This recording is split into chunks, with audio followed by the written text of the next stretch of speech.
Our next caller is from Spanish Fork, Utah, Jake, and he has a question about, his name is Patrick, I apologize, and he has a question about the Second Amendment. Patrick, you're on the line with Senator Lee. Hello, Patrick. Hello.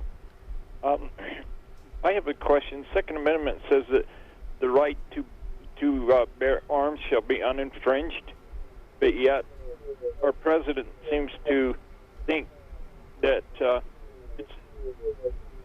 it's okay to go through and take in and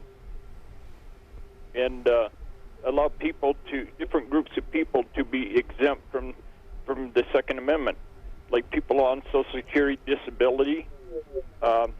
He says that they can't buy guns, veterans can't buy guns, and he's just slowly picking away at groups of people who can't buy guns.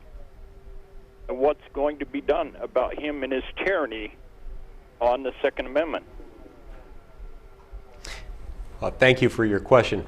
First of all, I completely agree with you. The Second Amendment protects the right to bear arms. This is a pretty fundamental right, and it's something that we have to respect and we have to honor, in part because it's the law of the land, which it is, and for that reason alone, I will fight every single day that I serve in the United States Senate to protect and defend your right to bear arms, because it's part of the Constitution. It's also important to do this for the additional reason that we find whenever the government tries to restrict the right to bear arms, very often what it's doing doesn't actually change anything relative to the conduct of those bent on lawless behavior. In other words, very often there is an understandable but misguided instinct when someone does something bad to say, okay, so-and-so broke the law, what we need is another law. The lawless don't necessarily respond to more laws, and very often what we do is we restrict the behavior of law-abiding citizens while doing little or nothing to deter criminal activity or prevent violence from occurring.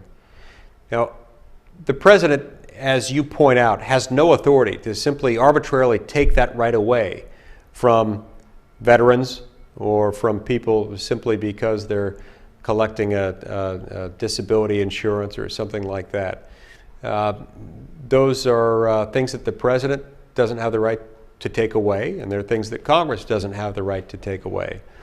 Now, each time the president has urged Congress to erode the Second Amendment, I have opposed it, and so far we have been successful in preventing Congress from passing legislation designed to restrict the right to bear arms. I continue to push back on that and will continue to do so as long as I'm in the United States Senate.